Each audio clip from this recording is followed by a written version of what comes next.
Watch out. It's a racket. Thousands of ruthless, vicious gyp artists are just waiting for a chance at your money. They're smooth. Their schemes sound like easy money. They know their filthy business. Your only protection is vigilance.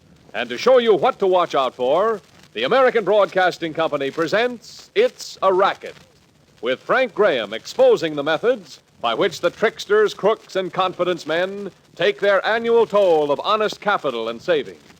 Listen, learn, and watch out. It's a racket. Here's Frank Graham.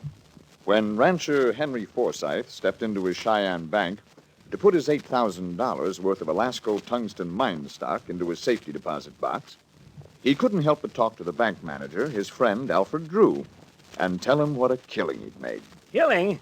I'm sorry to say, Henry, those stocks are worthless. Worthless? Sure. I don't know where you got them, but there's no such thing as the Alasko Tungsten mine. The FBI's been after those racketeers for a month. You've been taken for a ride.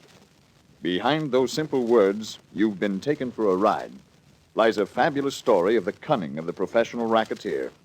The almost unbelievable story of the Alasko Tungsten mine swindle, which I'll tell you in a moment. This is a tip on an investment. The most profitable investment a person can make today. And anybody can make it. It doesn't call for hundreds or thousands of dollars. What it calls for primarily is common sense and an appreciation on the part of the investor that a return of $4 for 3 is a pretty good deal. That's why United States E-Class savings bonds pay at maturity $4 for every 3 you put into them. Take advantage now of the opportunity to buy United States savings bonds. They can be purchased at banks or post offices or through the payroll savings plan where you work. Think of your future today and buy United States savings bonds. Now here again is Frank Graham. The ranch and desert lands of Wyoming flew by as Henry Forsythe drove his station wagon along the highway. He was driving into Cheyenne from his ranch more than 50 miles out. This was a ride Forsythe took once a week, every Thursday morning, to get his hair cut, do some bank business, and chat a little with the boys down at his club. Forsythe was a rancher, and he had a reputation for being a smart one. Hadn't he built a small and neglected ranch into one of the biggest and best in the county? As the outskirts of the city became visible, he slowed his car down to comply with the speed laws.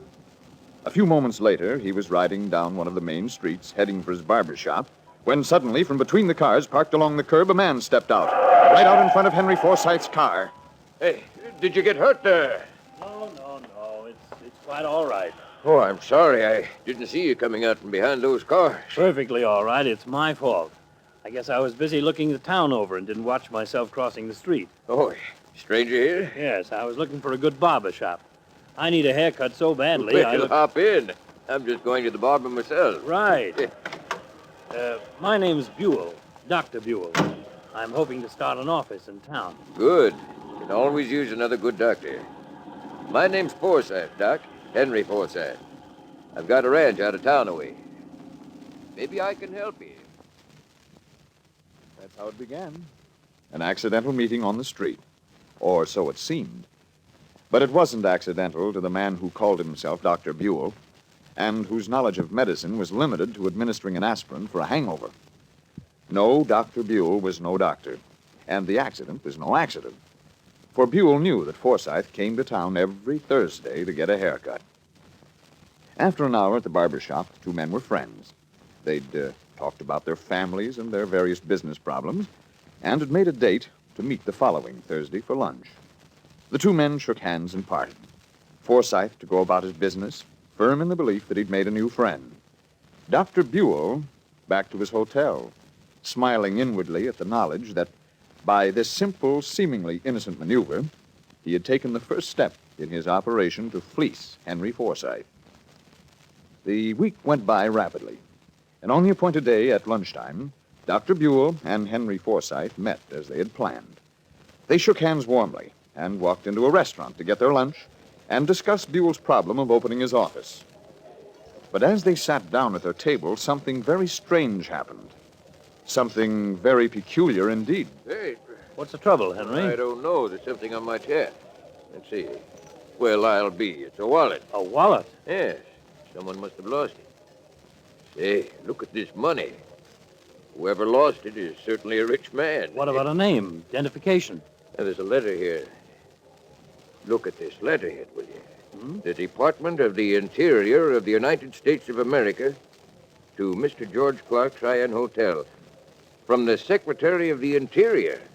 Confidential. From the secretary himself? What's it about? Let's see. Seems to be about a new tungsten mine. Yeah, in Alaska. You better not read anymore, Henry. It says confidential. Yes, you're right. Yeah.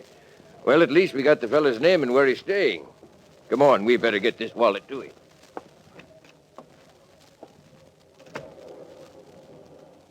As the two men left the restaurant and headed down the street for the Cheyenne Hotel, Forsyth's mind was spinning from the few sentences he'd read in that confidential letter to George Clark from the Department of the Interior. The confidential letter which talked about a big strike in a new tungsten mine in Alaska. Being a businessman, Forsyth knew what a thing like this could mean. He knew how a new vein of ore could bring up the value of a mine.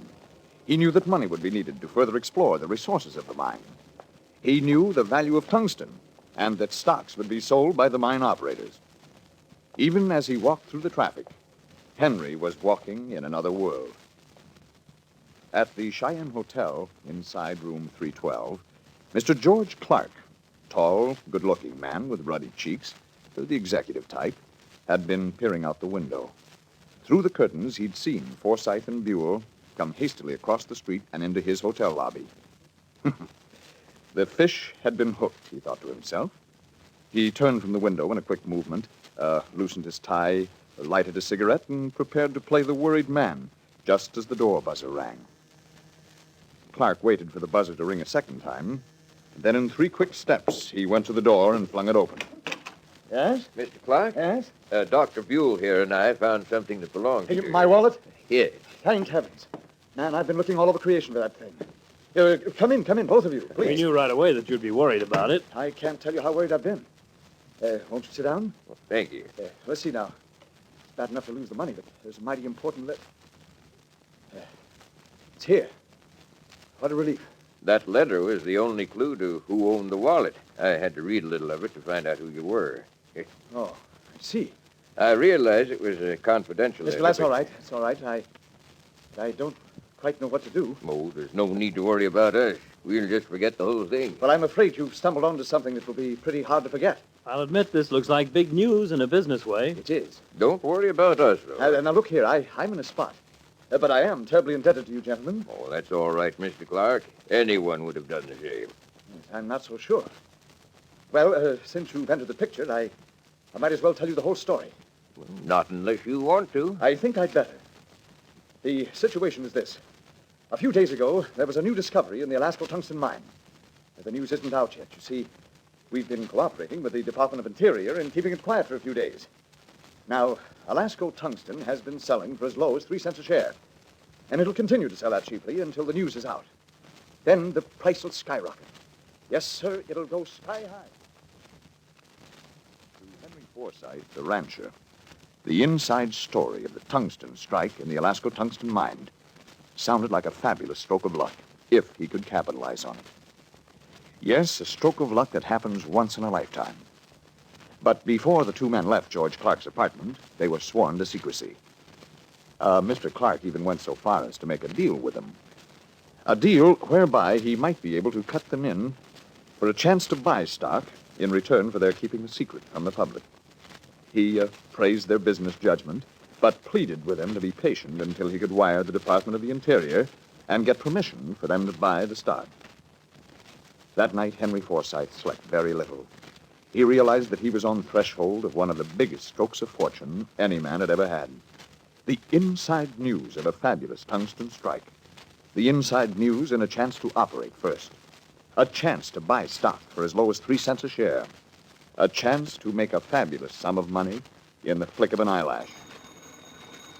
The next day after breakfast, the telephone rang in Forsyth's ranch house.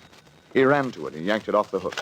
Hello? Henry, Dr. Buell. Yes, any news on Yes, the... I just talked to Mr. Clark on the telephone. He wants us both to come down with our money. What? Yes, he said the Alasko Tungsten stocks are at 10 cents a share and climbing. Well, there must have been a leak someplace. Yeah, but it's still a wonderful chance. And since the stocks are on the open market, he's been authorized to sell us as much as we want.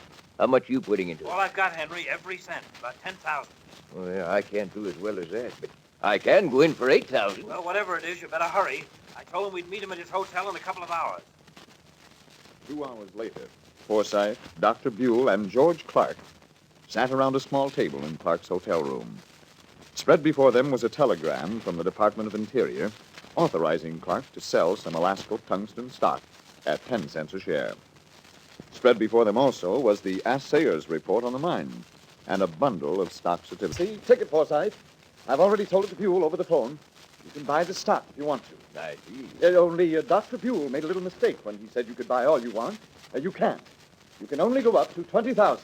Well, Dr. Buell wants 10,000, and I can handle 8. So we're just inside the limit. Yes, that's right. Yeah, looks like this is your lucky day. Is it a deal? Sure it is, Clark. And believe you me, it's one of the best deals I ever made in my life. One of the best. Oh, no, Forsythe. The best. When Forsythe walked into his bank the following Monday morning to deposit his stocks in a safety deposit box and to tell the bank manager of the killing he made, he learned the terrible truth. Sorry, Henry, there's no such thing as the Alasko Tungsten mine. You've been taken for a ride. Taken for a ride. Yes, Henry Forsythe had been taken for the same merry ride that has been the fate of so many others. The smooth-talking, believable confidence men had baited the trap perfectly. When the banker exposed the racket, it was too late. The phony Dr. Buell and the honest-appearing Mr. Clark were gone. And so was Henry Forsythe's $8,000. Instead of investigating before he invested his money, Henry listened to the build-up and tossed away his savings.